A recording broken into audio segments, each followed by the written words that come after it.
Kia ora and welcome to another episode of Beyond GIS. Today we've got Sagar with us. Sagar has been with Orbica for quite some time and is our head of AI. Sagar, maybe give us a bit of a story of how you landed here, sort of your background and what's got you into the world of Geo-AI. Yeah, sure. So again, I'm from computer science background. I'm not a GIS background. So I did my master's in machine learning from India. Then after 6 years ago, I joined Orbica, where I was quite new to the GIS industry. My background is in data science. So mainly how we can apply AI technologies into the world of GIS, where there are lots of challenges and complexity. How we can bring AI technologies and apply different models and create automations and efficient models out of that. And it's been so far, it's learning and challenging journey so far. And just integrating these two technologies always complex thing to work as a geospatial data scientist, and it's quite exciting to be part of Orbica and learn the new things and new technologies. So, on reflection, and a lot of what we're focused about a lot here at Orbica is the enablement of sort of non-GIS professionals to leverage geospatial data and tools.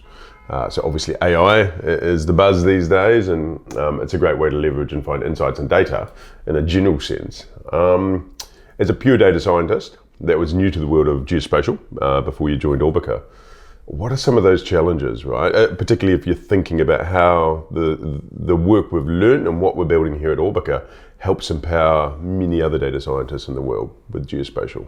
Yeah, I think there are three biggest challenges to apply data science in the geospatial industry. The first one is to understand the different source of data sets. So in GIS industry, there are satellite, aerial, drone, LiDAR, 3D point cloud. So there are different data sources, comes with different data format, different ways to pre-process those data sets. So the first major thing is how can we understand as a data scientist in terms of data itself. And then the second one, which is how we can use sort of geospatial tools to process, clean, extract the informations and prepare the data sets for AI model formats. So we can train, teach AI models on those data sets. And then the third one, which is how we can visualize those data sets. So how we can assign location to the AI outputs and images and bring those AI results into a geospatial tools that make more sense to understand the false positives, false negatives coming from the AI models. So sort of three main challenges that been learning and exploring a lot. What about, we often joke here, a lot of the work you do and lead, it's kind of like computer vision on steroids, right? You're talking about billions, sometimes trillions of points. What does that scale mean? Beyond taking a photo on a camera and picking out the cat, right? Classic sort of AI demonstration. Yeah. But what does it look like if you're trying to find the vegetation for an entire country? That's, I think, a great question. So again, the scale is really important for any AI project. It's easy to build a model do the POC for a small area, but especially when you are working in a geospatial computer space where you have lots of Earth observation data sets, you have lots of pixels of the land, every land is different, every pixel is different, and you need to create a more general model that can work across the whole country. It's a big challenge, to be honest. We need to leverage lots of different geospatial knowledges in terms of how the elevation change, where is my training data sets, where is my good validation data sets in terms of land pixels, and how can I use it to train a model that can give me a good accuracy for the entire country. And even handling those big data sets, I would say petabyte of data sets, it's another challenge to develop a different end-to-end components for both geospatial side and both AI side. So it's a big step change rather than doing the POCs and doing the models for the productions. Rubbish in, rubbish out, right? It applies with everything, particularly training data as you're teaching a model. What's a tangible example, right? So if we're thinking about picking the right training data and curating that really well with respect to the geography, in this case, now how do you go about that? Because I know you guys in the team have done a lot of work getting much better at building training data off the bat that's going to get you the accuracy the customer's looking for. Yep. So yeah, again, training data is the key for any AI models, and for the geospatial AI models, like we need to leverage all the different open source layers, all the different topographical digital elevation models to understand where the land is changing, because what AI is looking for is the different signatures in the land variations in terms of high elevation to low elevation, in near to the ocean, near to the lake, near to the urban area, rural areas. So as a data scientist, like it's very hard if there is no geospatial available, geospatial tools available to understand and leverage the power of training and testing data set using those GIS tools. Then it would be like very hard for data scientists to pick a right area for a training and validating the models. So in Orbica, like we do use quite sort of geospatial knowledge to pick right amount of training data. Even we don't need like 100% training data sets. We only need 10 to 15% training data set. But to find out 10 to 15% training data sets from the country, it's always challenging task. You need to leverage all the open source layers and find out where the land is changing, where the vegetation is changing, and is this pixel is good enough to do as a training or to do as a validation. So that's something that we leverage a lot, and we work with the SMEs to find out the variations inside that as well. I think that's a really good point. So the subject matter experts, whether you're talking a hydrologist or a road safety engineer or a sort of, I don't know, indigenous vegetation person or a wildfire fuel modelling person, have you learned to build that engagement? Because they're not data scientists. And so what I quite like about the journey you take clients on is that knowledge sharing journey, where you're learning a lot about their domain that's embedded obviously into the model. What's some insights to how you work together and co-collaborate with SMEs? Yeah, I think like again, SMEs knowledge is like one of the key ground truth knowledge for AI models, where we can test, validate the AI performance and see how good they are. And to bring client on the journey, that's what we call it here in Orbica, to bring them on a journey to make them aware about AI limitation, challenges, what's possible, what's not possible, and then work with them to understand their domain better and help them to make a decision at the right time, right point, so we can create a really good AI model out of that. And even like the results coming out from the AI models are quite awesome, and even they did not expect that those things human did not recognize, but still AI able to recognize those things. So it's quite eye-opening for them to see and leverage the power of AI results and how they are coming out. I mean, it's really interesting, right? I mean, this is this classic thing about technology is an enabler, but end of the day, you need to co-collaborate and work on things together. And so it's that human teamwork factor that, you know, trumps all the technology in the world. What about, you know, and again, this is why we build our journey that you take people on, expectations. And I think, you know, it's part of the buzz of AI. AI is going to fix the world or destroy the world or whatever's going on. But often they come in with these expectations of, I just throw some data at it and it's going to predict it at 99.9% accuracy. And so how do you reflect on that? And we often talk with customers about the Venn diagram of cost versus accuracy versus time. Yep. And you sort of, realistically, you can really only pick two in having that conversation. Yeah, I think that's the great question. So again, setting up the expectation for the client is super important for any AI project, because most of the client thinks we will get 100% accuracy at the first stage. So initially we call it like sprint zero here in Orbica, where we work with the client, we have a workshop with them, we determine what level of accuracy is good enough for them to achieve that outcome, and what sort of like limitation look like in terms of the data capturing method or in terms of the source of data that we are using it, in terms of like if there is a cloud coming from the satellite, if there is a resolution problem, if there is something that cannot see by the human eyes. So three always key important that we have it, and we work with them to determine, can you recognize this from the image? If yes, then yeah, we can able to automate that through AI models. If not, we might need to find another solution, or how feasible for them to have this object as a part of AOI for particular project. So that's like always open discussion with them, educating the client, and making sure they're aware about the risk and the limitations, not from the AI side, but also from the data source and the geospatial data sites that we have. Reflecting on, I guess, where Orbica has been since you started, to obviously our transition now with the platform, which is trying to enable many other people to do the sorts of work we've done in a sort of project way in our recent history. What are some of the reflections there when you look at that, and particularly understanding the cloud, moving workloads to production, inferencing obviously in production versus training? What are some reflections there to optimize all of that? So I guess, like, if I look back my work 6 years ago, where there is no platform exit, or where there is not much geospatial AI models or foundational model was exit, it was quite hard.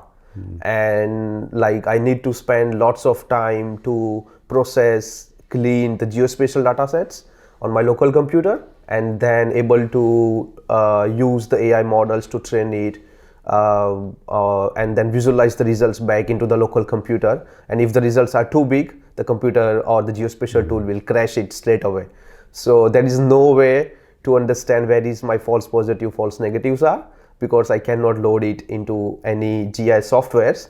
But if I reflect nowadays, like, we are building a platform where it can enable a data scientist not worry about the geospatial things, and not worry about all the different jargons and the different things in the geospatial thing. Just focus on the data science side, find out the right CNN models, machine learning models, tune the model, tweak the models, and then the rest of things will come as it is as a part of the platform to help data scientists to do the geospatial things. So what are some of those things that we're trying to abstract away, and so they can focus on their real work of building an architected model that, you know, is obviously interplayed well with the SMEs they're working with? Yeah. What are you taking away? Yeah, I think like two main things. First thing is the infrastructure and the libraries, the geospatial libraries. It's always hard to configure, install, make the libraries work with your NVIDIA drivers, with your CUDA, CUD, and all sort of thing. So one of the thing is, like, how can we configure all the geospatial plus AI libraries in a one computer, which takes lots of time, which crash your computer, which kills your operating systems. And the second thing, which is, how can you visualize those results inside a really good, powerful database or a tile server? Because at the end we need to see something, data scientist has to see something, that which area AI works well, which area AI did not work well. So I think two main things, the infrastructure, and the second one, which is the visualization of the AI results on a platform. That's like two biggest things that can help lots of data scientists. So I mean, even here, right, in a small firm, just looking at our team trying to co-collaborate on a project, right? So yourself and some of the team on big desktop computers, it still has its purpose, but that co-collaboration of how do you now share that code with this person? Oh, they got slightly different drivers, or slightly different version of TensorFlow, or whatever it is, right? Or GDAL. That the inefficiency that causes, right? I mean, hours, days, weeks, potentially. Yeah, and if I have to share my model to the client, I always have to give him all set of instructions and like 1,000 page of report to configure, to install this library with this version, with this NVIDIA driver, and then they has to enable and talk with the IT people to enable all sort of like the in-depth securities thing for the drivers and other stuff. But now if we have a platform, I can just share my code, share my model, they can run it, they can visualize it, and they can make decision on the time. So that timing of that thing will like go away. Yeah. So that's that bit of moving from sort of a bespoke model, a project, you know, the research, the R&D really, into production. Because it's only in production that the ROI of a business realizes, you know, the ROI is realized, right, in a business. So that ability to go from sort of code, research, development into now production, and callable as an API, integrated into web applications, shareable with the customer. I mean, surely that there solves a lot of your pain. Yep. So Saga, the web is going crazy with Sam. What's Sam? Who is Sam? So SAM is like segment anything model that's developed by Meta AI, which is open source segmentation model where it train for billions of images, billions of data sets. So if you pass an image, that model will give you all the objects inside the image. Like ChatGPT, if you pass any text, ChatGPT will give you what's the summary look like, what's the importance look like inside the tag, or what keywords are important inside the text. So same concept that the SAM model has it. If you pass any image, it will give you what are the different objects, what are the different things are present inside the image as well. And even you can interact real time with the SAM model, where if you say I only want trees, it can give you the trees. If you just click on any object, and if you find out how many similar objects are there, which has sort of same pixels, then the model can also let you find out and get all the results out of that. So it's like a biggest computer vision model that has capabilities that interact with the real time, that can give you everything that present inside the image. So I mean, I know you've been exploring it and you've got it up and running in the platform. How are you thinking it's useful for our customers at the moment? Which way are you looking at that? So I think like most of the computer vision projects or geospatial AI projects leverage with lots of training data sets, and that's always pain point for the customers, for us, like do we have a training data sets, how big your data set it is. But now leveraging the power of segment anything model, which is SAM, we don't need like too much training data sets. What we can do is we can run the model straight away on the existing data. We can generate a training data set out of that. We can only use like 10 to 15% of the human inputs to improve those training data sets, and we can train a really good model out of that. So the whole training data curve and the time it's taking will reduce from months to, I would say, week. So within a week, like you have a really good quality training data sets with less human inputs, but more like powerful and efficient data that you can generate with the segment anything model. It's really interesting. So again, so time to value, greatly enhanced. Are there limitations to it, or sort of learnings or nuances to how not to spend your time with Sam? So yeah, there are like little bit limitation as well, which is like if we have like multi-band or some sort of like high resolution satellite images, the model trained for 3-band RGB only. But if you have like 12 band or 11 band, then those models are not working perfectly fine with those bands. Yeah, because it's not designed for EO purposes, Earth observation purposes. But again, it can give you sort of outputs that you can still use it or not. It's up to you. It depends on your application. But we know that like the tool is available, and which can save lots of time, and which can save lots of pain points of training data. Then we are using it on our platform as a part of like pre-existing build for the AI packages, because we know that this tool has lots of capabilities and we can improve that in the future as well. Yeah, okay, cool. So, I mean, the other thing that's come out, of course, in the last few months is ChatGPT, late last year. Obviously, Google's come out with Bard now. And there's lots of open source LLMs, large language models too. What learnings, what does this mean for us in the world of geospatial as a community? Do you have any insights there or thoughts yet? Yeah, so I think ChatGPT is like one of the biggest technological revolution for 2023. And I know after ChatGPT release, there are lots of different large language models are out there that can do multiple things. And again, it's mainly on the text side, I would say natural language processing. If you want to do some sort of geospatial analysis, they are good with that, but not as much good, because they are not giving you a perfect location informations, and which is like always as a geospatial folks, we want to find out where those layers are exit. If I have to intersect those layers with these layers, how does my house or rate of change will look like, or how can I do the geospatial analysis with those tools? That could be the next biggest thing in the geospatial ChatGPT kind of stuff. But it's pretty powerful, like ChatGPT we do use here in Orbica a lot, and we can see the value in that, and it's just saving the time and efficiency. For like most of the projects. Yeah, so location aware ChatGPT in a sense, right? So how does that model know you're sitting here in Christchurch, and it's aware of its surroundings and the associated geospatial data that links to the built environment we're living in? That's kind of interesting, right? ChatGPT, people have talked about it a little bit. What do you think that's like in terms of actually creating that? I think it's like same concept that we can leverage from the ChatGPT, but again we need to train it for the geospatial data sets, lots of geospatial data sets, I would say. But it would be like also possible to train the ChatGPT for your own area, like say for example, city of Christchurch.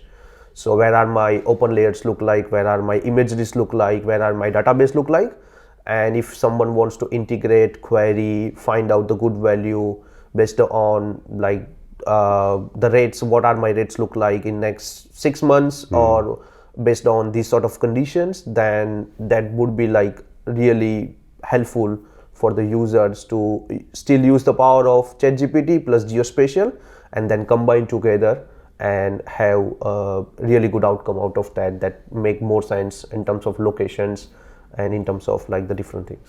Do you envisage one day that the industry can abstract a lot more complexity? So one day you're sitting in a platform or any other tool and you're going, I want to understand the demography of Christchurch, where the young kids are, where the projected growth of young families is going to be, and how does that match our supply of primary schools? Do you envisage, at the moment, of course, we're going in there, we're looking for data, we're running analysis, we're building workbenches, we're building pipelines. Do you think we can get there? I think so. So again, the customized ChatGPT, that was I would call it. Like also ChatGPT is there, which is global model, but the people now making a customized ChatGPT model, which can solve a 1 or 2 purposes, what they want, and that's like one of the one use case that the customized version of ChatGPT can we train it, can we use it for a specific applications, and which does not require much power or not many GPUs or training data sets, but we can still leverage and we can still use it for that location data sets with the ChatGPT as well. Yeah. Cool, thanks, Sagar. What's something you're excited about? What's coming down the pipe? What in the world we're playing in, what are you looking forward to?